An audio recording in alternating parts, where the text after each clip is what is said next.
Hola a todos y a todas los que hoy nos estáis viendo en este nuevo programa, en esta nueva sección que se abre. Hoy tenemos a una persona con nosotros, a un hombre enamorado de la naturaleza, que le gusta mucho salir al campo. Es un defensor de la vida, al que también le gusta vivir la vida y hace cosas muy divertidas. Y es un hombre de propuestas y podríamos decir también, por tanto, que es un hombre de acción. Hoy tenemos con nosotros en este programa a Jesús Poveda, de profesión médico y también profesor en la universidad. Encantado de estar aquí con vosotros, de verdad. Y yo quiero aprovechar que tenemos un médico delante para hablar de un tema tan esencial como es la vida y todo lo que va en torno a ella. Doctor, yo le quiero hacer una pregunta. Venga. ¿Los niños vienen de París o los trae la cigüeña? Bueno, en realidad no vienen de París, sino que vienen de Estados Unidos. O sea, en condiciones normales, la fecundación del ser humano es consecuencia de una relación entre un hombre y una mujer. La técnica ha podido separar esa relación y hacer que la reproducción humana sea sin esa relación íntima del ser humano, un hombre con una mujer, ¿no? Y en parte de ahí derivan tantos problemas y tantos malos entendidos, ¿no? Yo creo que cuando me presentabas y hablabas de que me gustaba la naturaleza, cada vez me gusta más unir el concepto de la naturaleza ecológica, que es el árbol, las estrellas, el río, y la naturaleza ontológica, ¿no? Porque yo creo que cuando se respetan esas dos naturalezas todo va bien. De manera que si en la naturaleza la reproducción de los seres vivos se hace con unos mecanismos naturales, es cuando ontológicamente, o sea, debe de ser así. Pero cuando rompemos esa ontología, resulta que vamos contra la naturaleza ecológica, porque estamos separando el que las cosas son como deben de ser, ¿no? Entonces, ¿qué está pasando en la actualidad? Pues que hemos separado la relación sexual de la reproducción, ¿no? Y yo me acuerdo que cuando empezó el tema del aborto en España, hubo un debate muy fuerte con una abogada que era la abogada de uno de los establecimientos abortistas, que se caracterizaba como una persona con un gran peso, ¿no? Un gran peso físico, ¿no? Casi un sobrepeso, ¿no? Entonces estábamos hablando y en un momento dado me dijo, doctor Poveda, es que la sexualidad no tiene nada que ver con la maternidad. Entonces yo me la quedé mirando y le dije, es como si tú me dices que la voracidad no tiene nada que ver con la obesidad. Entonces hay cosas que van juntas, o sea, la voracidad tiene que ver con la obesidad, la sexualidad tiene que ver con la maternidad, ¿no? Pero si eso lo hemos roto con una filosofía de anticoncepción, con una filosofía de fecundación in vitro, con una filosofía de embriones reproducidos e implantados y tal, pues estamos yendo contra la naturaleza de las cosas, ¿no? Entonces, de alguna manera el decir que los niños vienen de París era una manera romántica de decir que vienen de cuando los padres están tan contentos que están como en París, ¿no? Que es una manera de estar feliz y de ver una ciudad maravillosa que le llaman la ciudad de la luz, y cuando todo va bien, pues también las relaciones verbales van bien y la relación no verbal también va bien, y como consecuencia de eso pues vienen los hijos, ¿no? Pero cuando eso lo hemos disociado y lo hemos roto, pues ya tristemente hemos roto el mito de la cigüeña, hemos roto el mito de París y empezamos en la supervivencia, que es un poco para donde estamos, ¿no? Veo que cada vez va a ser más complicado poder explicar a los niños de dónde venimos, de dónde han venido ellos, cómo ha sido su origen.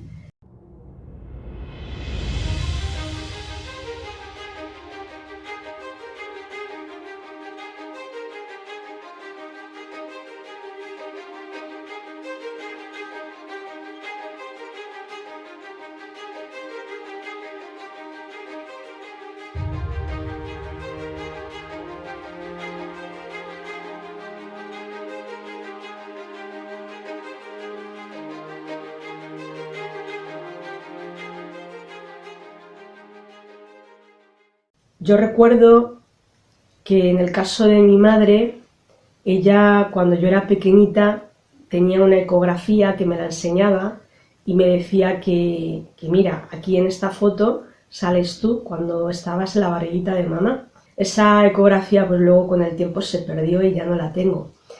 Luego también había una foto de mi madre donde no se notaba que ella estaba embarazada, pero siempre me decía que cuando ella se hizo esa foto, me explicaba, dice, tú estabas conmigo en la barriguita de mamá, tú estabas ahí. Y a mí me gustaba mirar esa foto porque yo decía, yo miraba y miraba y miraba y decía, pero ¿y cómo yo podía estar ahí, no? Pero me hacía esa gracia y era bonito porque eran tiempos, por lo menos, en los que los padres todavía aún, sobre todo las madres, sí que establecían esa relación, ese vínculo bonito con el niño que ya estábamos un poquito crecidito, aunque muchas cosas no las entendíamos, pero ya nos explicaban, pues tú has estado en mi barriguita, claro, con palabras sencillas. Yo creo que es muy bonito, ¿no?, que los padres se pudieran sentar con sus hijos alguna vez. Bueno, ahora lo hacen a través de internet. a mí el otro día cuando estuve en casa de una familia muy amiga y la madre dijo, espérate un momento que voy a llamar a mi hijo, y entonces en vez de decir a comer, que es el método clásico, ¿no?, le mandó un WhatsApp. Dije, si está en esa habitación ya voy yo, ¿no? Pero bueno, es muy importante la comunicación. Yo digo que muchos problemas importantes de los que hay en la vida, incluso guerras, son malos entendidos. Es porque no hablamos, no escuchamos.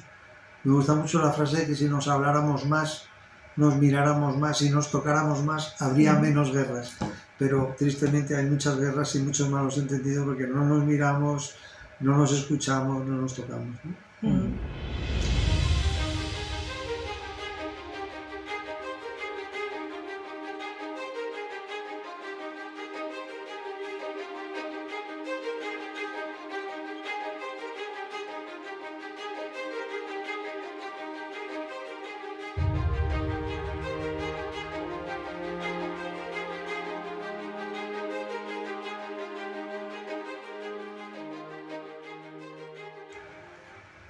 Bueno, hemos dicho que la forma natural, claro, es entre una pareja, un hombre y una mujer, que en principio se atraen, que en principio deberían quererse, para que en ese entorno pueda surgir la familia, puedan surgir los hijos y pueda haber un seguimiento de esos hijos.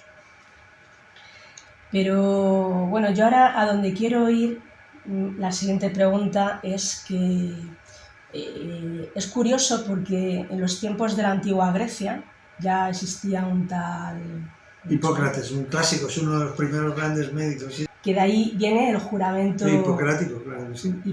Que hacéis los médicos. Yo sé que tú lo sigues, debes de ser una reliquia ya, uno de los pocos. No. Otra cosa es que la gente no lo entienda, pero dentro de unos meses, cuando la siguiente promoción de médicos de esta Universidad Autónoma de Madrid se gradúen, se pondrán de pie y solemnemente leerán el juramento hipocrático, donde en un momento dado se dice que no daré presario abortivo, o sea, no produciré nunca un aborto en la mujer, ¿no? Porque desde la antigua Grecia y desde antes en Egipto también, y los primitivos, ¿no?, que vivían en las cuevas, hay muchas pinturas, ¿no?, de mujeres embarazadas, ¿no? Se sabe que hay que respetar a esa vida que viene, ¿no? Porque la vida humana es un continuo desde la concepción, incluso el nombre es muy bonito, concepción, ¿no?, cuando aparece algo nuevo y distinto, ¿no?, un nuevo concepto, ¿no?, un nuevo concebido, ¿no? Es un continuo desde el punto de vista biológico, donde va viendo como distintas esferas. A mí me gusta mucho la idea de las esferas porque el embarazo es en una esfera, luego está la esfera del abrazo de la madre, donde el niño que nace así un poco como que tiene problemas de visión, pero en realidad ve justo 20 centímetros, que es desde la mirada del ojo y desde el niño que amamanta al ojo de la madre, ¿no?, que le transmite esa seguridad. Entonces está esa esfera, luego aparece otra esfera que es cuando el padre mete también los brazos para acariciar al niño, es una tercera esfera, luego el abrazo de los hermanos, luego el abrazo de los amigos, luego otra vez el abrazo de ese noviazgo, esa relación, y luego otros abrazos, ¿no? Entonces me gusta mucho ver la vida como esferas, y si en la primera esfera, que es esa esfera intrauterina, ha habido problemas, porque esa mujer ha sido a lo mejor denostada, o ha sido vejada, o ha sido maltratada, pues el niño evidentemente tiene una sensibilidad, ¿no? Que luego siempre hay que corregir. La ventaja con el ser humano es que siempre se puede corregir, ¿no? O sea, un mal embarazo se puede sufrir con una buena amamantamiento, ¿no? Un mal amamantamiento se puede luego suplir con un buen tratado neonatal, ¿no? Un mal tratado neonatal se puede corregir con un buen pediatra, ¿no? Un mal pediatra, una mala vida pediátrica de niño se puede corregir con un buen experto en adolescentes, ¿no? Una mala experiencia adolescente se puede luego tratar. Entonces, mientras hay vida hay esperanza, ¿no? Mientras que cuando se acaba la vida, pues no hay ninguna esperanza, ¿no? Por eso el aborto es una tragedia, porque cuando se acaba la vida ya no hay esperanza, ¿no? Qué bonito, porque me estás hablando todo el tiempo de los vínculos humanos que se van creando entre unos y otros. Que van desde el momento en que estamos dentro de la madre hacia afuera y va creciendo hacia la sociedad, ¿no? Va abriéndose y va como creciendo, expandiéndose. Entonces, yo te mencionaba antes el juramento hipocrático, porque me resulta curioso cómo en la antigüedad ya tenían muy claro que ahí había un ser humano, la vida de un ser humano, y sin embargo el doctor Nathanson, que fue muy famoso porque fue uno de los pioneros del aborto en Estados Unidos, tardó en darse cuenta, y hasta que no tuvo una serie de aparatos técnicos, sí, la ecografía famosa, ¿no? No descubrió lo que realmente estaba sucediendo ahí, y cuando lo descubrió, él ya cambia lo que tú acabas de decir, corrige los pasos que le estaba dando en la vida y empieza a trabajar, curiosamente, ya en favor de la vida. Y con la tecnología que tenemos hoy en día, que podemos incluso ver en 4D al bebé que está dentro de la madre, podemos escuchar el latido de su corazón, pues yo te quiero preguntar ahora y que nos expliques cómo era yo cuando estaba dentro de mi mamá. Cómo éramos nosotros durante ese desarrollo que se ha ido haciendo a lo largo de esos 9 meses. Pues ¿Cómo éramos nosotros? Pues inicialmente muy pequeños, tan pequeños que un espermatozoide casi no se puede ver a vista natural, y un óvulo también, son como la cabeza de un alfiler, más pequeño si cabe, pero una vez que se da la fecundación aparece una célula que desde el punto de vista biológico y embrionario le llamamos célula tutipotencial, ¿no? Porque tiene tanta potencia que se le llama tutipotencial, ¿no? Tanta potencia que a veces esa célula da lugar a 2 seres humanos, que es cuando los famosos gemelos univitelinos, ¿no? Entonces, esa célula empieza a dividirse. Al principio se divide en 2, luego en 4, luego en 8, luego en 16, luego en 32, y tiene forma como de mora, y se llama mórula. Y esa mórula es la que se implanta en el útero materno y da lugar al embarazo, que es ese desarrollo intrauterino del embrión, ¿no?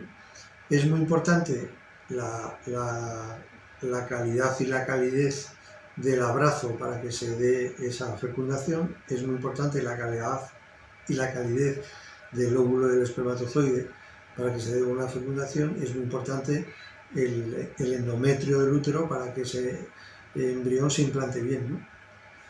Y esto que he dicho es tan importante que el 10% de los embarazos humanos se pierden con abortos espontáneos, ¿no? Porque a veces no se da bien la implantación, porque a veces hay una malformación, porque a veces hay una patología en la pared del útero, ¿no?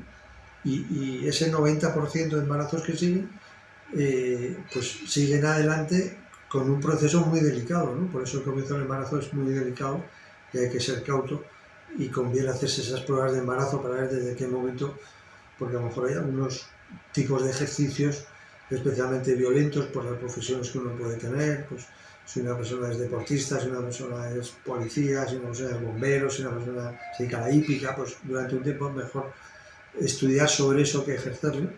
Y luego ya viene el embarazo con su primer trimestre, que es el momento de más sensibilidad a los fármacos, más sensibilidad a los tóxicos en general, a las irradiaciones. Por eso las radiografías es mejor no hacerlas al principio. Si hay que hacerlas en un momento dado por una posible malformación ósea, pues habrá que hacerla, pero con cuidado. Y por eso se suelen hacer más ecografías que radiografías, ¿no? Y a partir del primer trimestre, que ya solo quedan 2 trimestres para llegar al noveno mes, el embarazo es en realidad un crecimiento de ese embrión que pasa a llamarse de embrión a feto, ¿no? Y eso es un proceso. A mí me gustan mucho las ideas de los procesos. Qué bonito. Y en ese proceso, ¿en qué momento yo empecé a tener uñas? ¿En qué momento mi corazón empezó a latir? ¿En qué momento mi sistema nervioso ya era sensible al dolor o a las emociones? Yo podía soñar, me podía chupar el dedo. ¿Cómo nos comportamos cuando estamos ahí adentro, tan recogiditos? Hay que entender que todo es un proceso y que al principio las proporciones son muy pequeñas, ¿no? Pero sí que una de las primeras cosas que llama la atención cuando se estudia científicamente el embrión es cuando empieza lo que se llama el esbozo cardíaco, que se forma primero una arteria, por así decirlo, que sería como un tubo, que empieza a latir y según va progresando, eso es a los días del embarazo, o sea, realmente pasa muy poco tiempo, empieza a latir y empieza ya a formarse el corazón, ¿no? El corazón es una cavidad bien compleja, ¿no? Es una víscera de 4 cavidades con entradas, salidas, y de hecho hay una malformación muy frecuente que es el ductus, ¿no? Que es el conducto interauricular que no se cierra bien, porque es un proceso bien complejo el del sistema circulatorio, ¿no? En el ser humano en otros animales es más sencillo, pero en el ser humano como animal es complejo. Y luego también el sistema nervioso inicialmente es muy interesante porque el embrión tiene como 3 capas, ¿no? Las 3 capas del embrión es una que hay por fuera, otra que hay en medio y otra que hay por dentro. Y la parte de fuera se llama ectodermo, que es como la parte que cubre el disco. Luego hay una adentro que se llama mesodermo y luego el endodermo, ¿no? Pues es muy curioso porque la parte de fuera, supongamos que esta es como la capa de fuera, a esto se le llama en la fase inicial, se le llama disco embrionario, que es como un disco que tiene 3 capas, ¿no? Chocolate, bizcocho y queso, ¿no? Vale, pues la parte del chocolate, que es el ectodermo, hay un momento dado que se invagina hacia adentro y sorprendentemente esta parte interior va a dar lugar al sistema nervioso central. Entonces por eso la piel y el sistema nervioso están tan relacionados. O sea, ¿por qué nos ponemos rojos cuando decimos mentiras? ¿Por qué nos ponemos blancos cuando nos asustamos? ¿Por qué a veces tenemos eczemas o sudoración cuando estamos en una situación de estrés, ¿no? Y es porque originariamente en el embrión la capa del ectodermo es la misma capa que da lugar al sistema nervioso. Entonces el sistema nervioso lo que hace es eso, una evolución muy interesante, donde pasa desde un primer cordón neural a una hipertrofia de alguna manera de la parte encefálica, que es donde está la cabeza, a luego llegar a dar lugar al sistema nervioso central y al telencéfalo, que es la parte más compleja del sistema nervioso del humano. Hay personas, hay estudios que van demostrando, señalando que cuando ya nos estamos formando en ese desarrollo donde estamos todavía en el interior de nuestra madre y la necesitamos para ese crecimiento, de alguna manera ya empiezan a darse las emociones como más íntimas del ser humano que luego nos pueden afectar en la vida como adultos.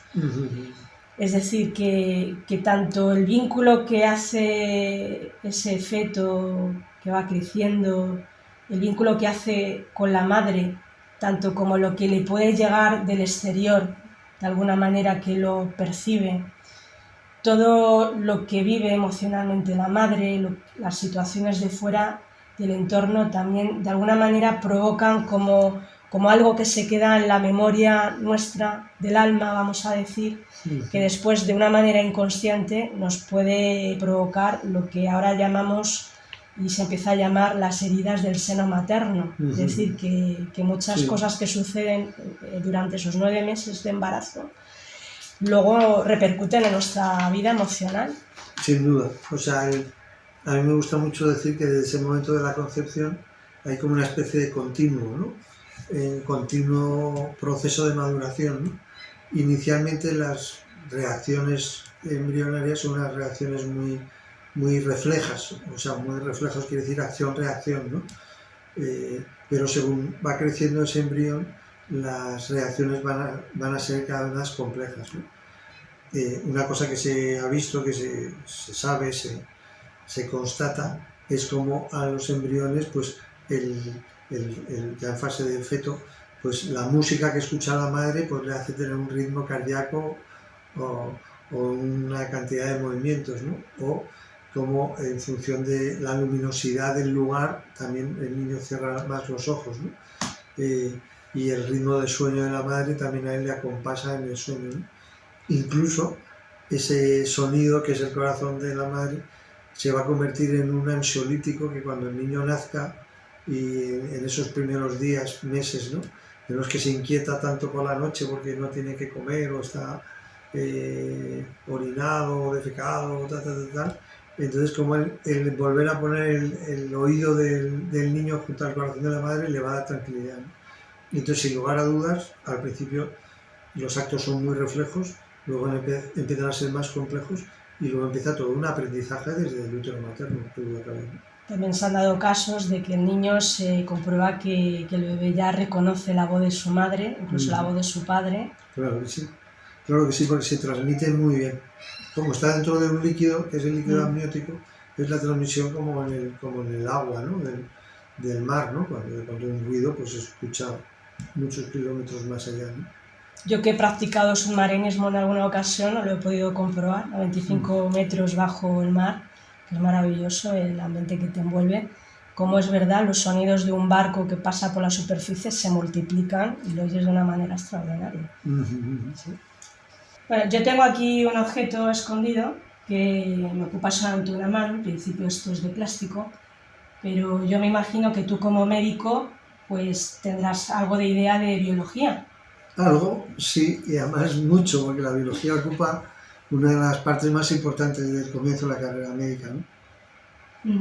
Y yo te voy a mostrar lo que tengo aquí y te voy a preguntar a qué especie animal correspondería esto, lo que representa. Claramente se trata de un animal de la especie humana y solo hay que ver el desarrollo encefálico, ¿no? O sea, lo que más caracteriza al ser humano es el desarrollo encefálico y en concreto la parte frontal, frontosuperior, que es donde tenemos esa capacidad de razonamiento y esa capacidad de reflexión y de regulación, ¿no?, de autorregulación emocional, que en el fondo es la conciencia, ¿no? Es un embrión de en torno a 11-12 semanas, donde, como ves lo que decía, se ha ido hiperdesarrollando ese sistema neural, dando lugar a la parte encefálica, que es como la que más llama la atención. Entonces sí, es un ser humano sin lugar a dudas. Entonces, mirando esto, si yo te digo que a mí lo que me parece es un garbanzo o una lenteja, a pesar de que tú, siendo médico, me acabas de decir que es un ser humano, ¿qué pensarías de mí? Pensaría que tienes mucha hambre, porque ver aquí una lenteja o un garbanzo realmente es tener mucha hambre, ¿no? No, lo que sí que es cierto es que el ser humano tiene unos mecanismos de defensa para justificar cosas que son injustificables, ¿no? O sea, cuando una persona partidaria del aborto escucha un latido fetal, dice que eso es terrorismo. En cambio, nosotros los médicos sabemos que para certificar el fallecimiento de una persona tenemos que dejar de escuchar el latido.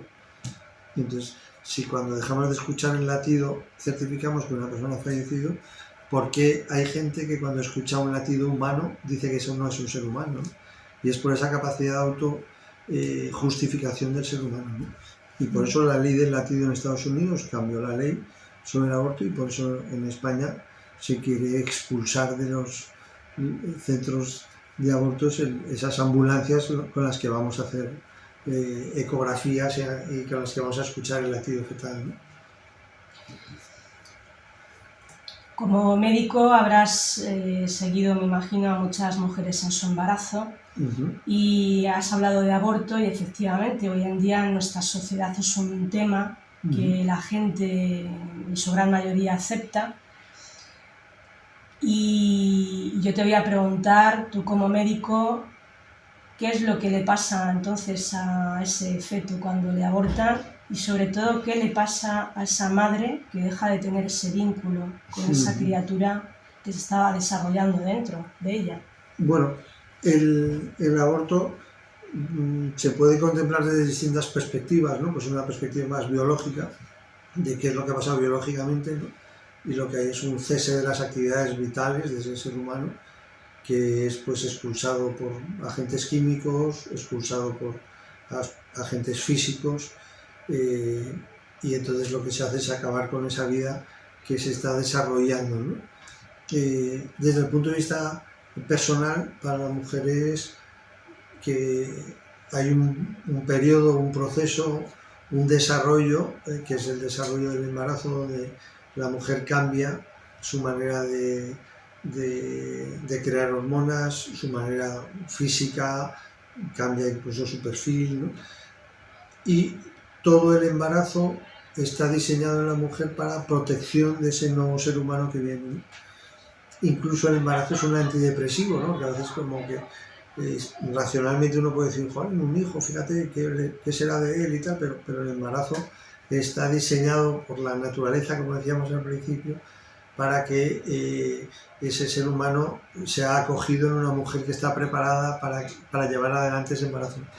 Y ese es uno de los motivos por los que hay la depresión posparto, ¿no? Que la mujer deja de estar protegida hormonalmente, ¿no? Y entonces, cuando hay un aborto, no solamente hay un cese de las actividades vitales de ese ser humano que estaba viniendo, sino que también en la mujer hay como un corte en algo que la naturaleza estaba desarrollando. Y luego también en la familia, cuando había una expectativa de un hermano más, cuando había una expectativa de un hijo que venía, pues también se vive muchas veces como un fracaso, ¿no? Y luego socialmente el aborto es sin lugar a dudas un síntoma de una cultura en decadencia, ¿no?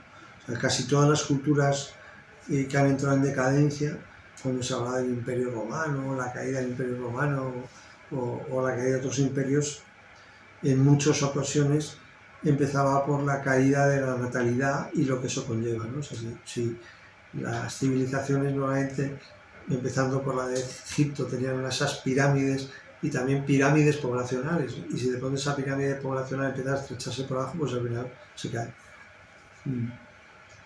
Entonces, tu diagnóstico como médico sobre el mundo en general, este mundo que parece que como empujamos a las mujeres al aborto, como que cuando una mujer se queda embarazada, en lugar de felicitarla, casi que le damos el pésame. ¿Qué diagnóstico harías tú de un mundo así? Bueno, gracias a Dios, nunca mejor dicho, el planeta es muy grande. Yo acabo de venir de Angola hace unas semanas y en Angola la maternidad se sigue viviendo como una gran alegría, porque es el seguro de vida que tienen las mujeres en Angola es tener un hijo, ¿no? Quien dice Angola dice también Camerún o dice otros países, ¿no? El fin de semana pasado estuve también en Tánger por razones profesionales y te das cuenta de la vitalidad que hay en continentes como el continente africano o continentes como el continente americano, especialmente Centroamérica, Sudamérica. Entonces, a veces percibimos que el mundo está como está nuestro barrio, ¿no? Pero a veces nuestro barrio está en obras y hay otras partes que no están en obras y están bien, ¿no? Entonces, si bien es cierto que la visión desde el mundo occidental europeo del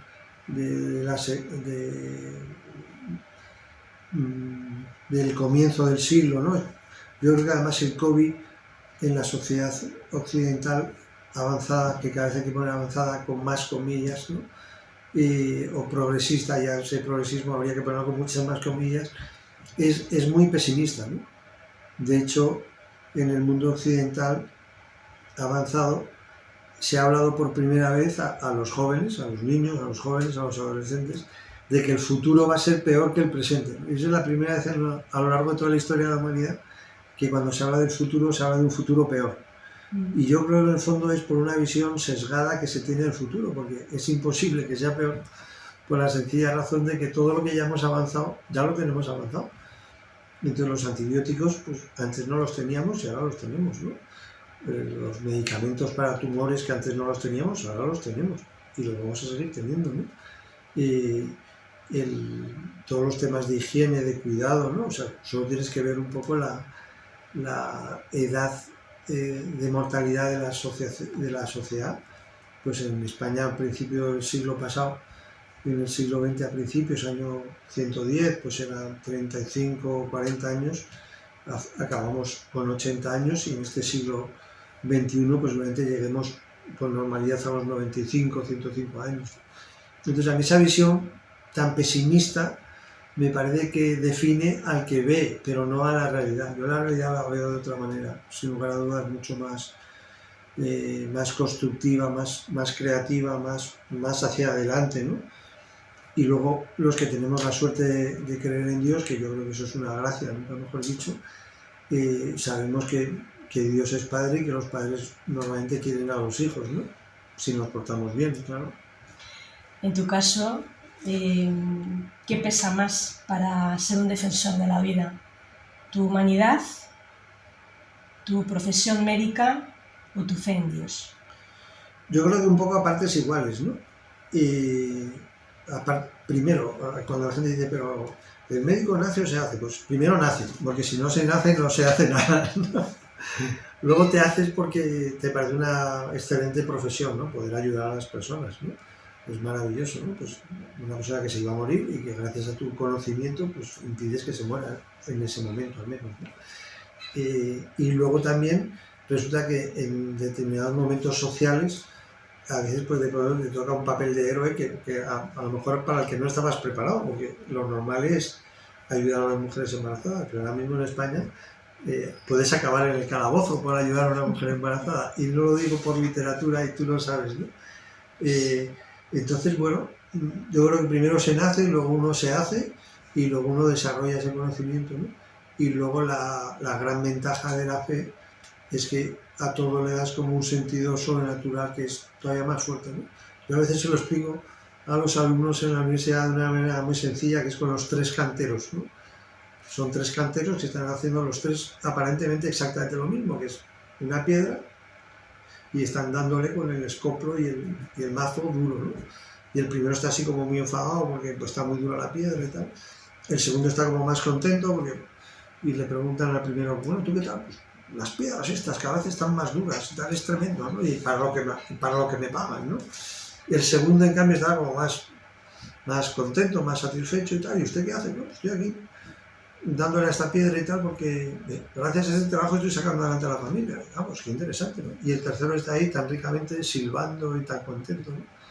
Dice, pero ¿usted qué hace si la piedra es igual de dura que la primera y que la segunda? Dice, ya, pero es que yo no solamente le estoy dando forma de piedra, no solamente estoy sacando adelante a mi familia, sino que es que con esta piedra estoy construyendo una catedral, ¿no? Entonces, bueno, pues lo que tenemos fe, tenemos la ventaja de que estamos construyendo continuamente catedrales, ¿no? Bueno, pues por hoy hemos tenido esta charla con Jesús Poveda, doctor en medicina, profesor de universidad y una persona que ama la vida, que lucha por la vida, que defiende la vida. Y yo creo que nos tenemos que quedar hoy en este programa con esa idea, ¿no?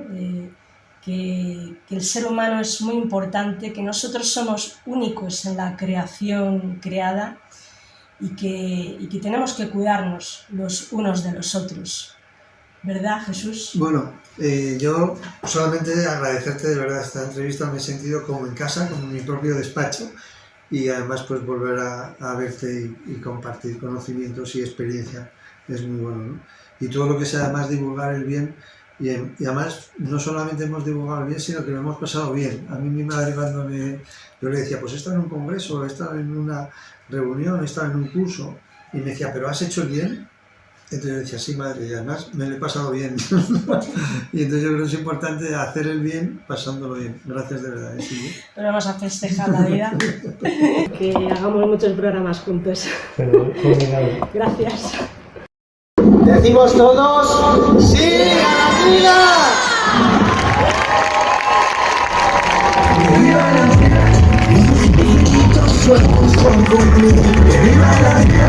Que la vida eterno pueda nacer. ¡Que viva la vida, no conseguirán que paremos de bailar.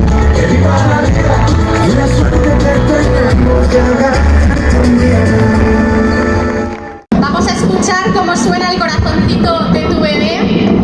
Vamos a guardar ese silencio y tras ese minuto quiero que gritemos todos súper fuertes sí a la vida. Empezamos ese minuto de silencio.